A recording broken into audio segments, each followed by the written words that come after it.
Last week we focused on the three positional elements: angle, body position, and depth. Now that we know what they are, we can focus our attention to their function when moving through a crease. We call this direction of movement, or DOM. I'm sure you've heard this before.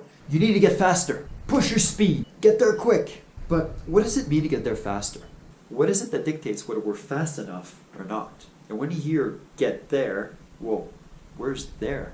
Is there at the top of the crease, or is there somewhere else in your crease?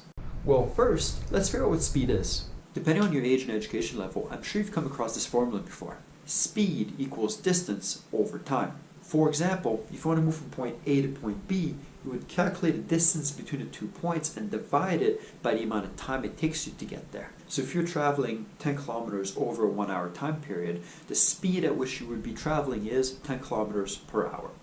Fairly simple, right? But often when people say you need to get there faster, what they really mean is you need to take less time to get there.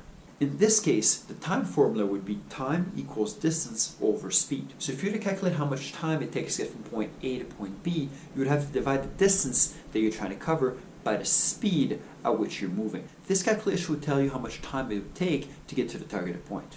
Keeping the time formula in mind, mathematically, there are only two ways for goaltenders to move across a crease faster. One is by pushing the physical speed, the other by shortening the distance they have to travel. Now, how can you up your physical speed? On ice, it'll be the mechanics of your movement, so the technical aspects of how you T-push and how you slide. By tightening those details, your speed will increase and be more consistent. Off ice, it'll be determined by your workout program. This is where having a knowledgeable trainer comes into play. Now, let's assume your speed is peaked. Your mechanics when T-pushing and sliding are perfect, and if you were to steal Usain Bolt's 9 gold medals and run away, he wouldn't be able to catch up to you. Then, how can you move laterally any faster? Simply by shifting your focus from speed to distance. In other words, getting more efficient. The definition of efficient is achieving maximum productivity with minimum wasted effort or expense. Let's take an everyday example. Imagine you're driving from your house to the arena and you want to get there as fast as possible. But you're allowed to speed more than the posted limit. Then how do you do it? Your best bet would be to take a look at Google Maps and see which roads you could take that would be most efficient for you to arrive to your destination in the least amount of time. This is where the meme of direction of movement comes in. Interestingly, DOM is something that virtually every goaltender does. Yet, when asked why they do it, they either don't know the answer or aren't able to explain it. Meme is a term that was first coined by Richard Dawkins in the book The Selfish Gene. It is described as an idea, style, or system of behavior that spreads by means of imitation from one individual to another within a culture. Direction of movement would be considered a system of behavior that spreads from professional goalies to young goaltenders by means of imitation within the subculture of goaltending. Memes are a cultural analog to genes. They mutate, self-replicate, and respond to selective pressures. Memes basically spread from the behavior that they generate from their host. Over time, some memes become instinct, while others evolve and proliferate. In the case of DOM, it can actually be observed that it evolved over the span of multiple generations of goaltenders. Now, what exactly is direction of movement theory? It is directing a movement that allows a goaltender to move the shortest distance to gain the maximum net coverage. Coverage is the amount of room a goaltender occupies within the space created by the angle from the puck's current location. For example, in scenario A, the goaltender is located outside the space created by the angle.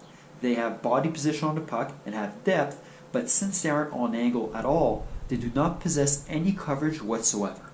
In scenario B, the goaltender is located at the edge of the base of the angle. The goalie is partly on angle with no body position and no depth. In this case, the amount of coverage is minimal, but still present. In scenario C, the goaltender is located directly in the middle of the angle, higher at the top. They are fully on angle with body position and depth. In this scenario, the goaltender has gained maximum net coverage. No matter what, a goaltender needs some type of coverage in order to make a save. As we've seen in those three examples, the positional element of angle is mandatory in order to build coverage. If the goaltender is not at least partly on angle, there's a 0% chance a save will be made at all. So the number one priority when it comes to building coverage is to achieve angle over body position and depth. The second positional element that should then be prioritized is body position over depth. If we look at both of these examples, we can say being on angle with body position and no depth allows for the exact same amount of coverage as being on angle with depth and no body position. With the overall coverage being the exact same in both situations, Priority should then be given to body position over depth, for the simple reason that it is more efficient to make a save when facing a puck than it is when not, especially when adding forward head trajectory theory into the equation. Understanding how to prioritize the three position elements is key in comprehending how direction movement functions. But we'll leave it at that for this week. If you have any questions or need clarification, let me know in the comments down below. Now I'd like to introduce you to our new segment called Quarantine Quirks of the Week. It's something that's going to start to appear in each of our videos every week. We know some of you might be bored at home, so we thought we'd introduce certain things that we find interesting that we hope you would like as well. My quirk of the week is Richard Dawkins' Selfish Gene that was published in 1976. Although my highest level of education when it comes to science is Science 20, I've always been fascinated by evolution theory, and the Selfish Gene does an amazing job explaining the concepts of natural selection. This book is intellectually rigorous to read just because it really demands that you pay attention when reading it, but it's written in a non-technical way that makes it for a dummy like me to be able to follow through and understand the concepts brought forward.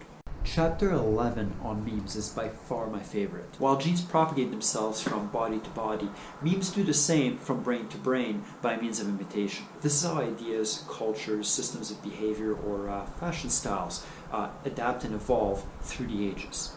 It's one of those books that once you read it, you see it everywhere around you all the time. So if you have more free time that you'd like, give this book a try and let me know what you think. But for now, I wish you all a great week. Stay healthy, and we'll see you in the next video. Take care, everyone.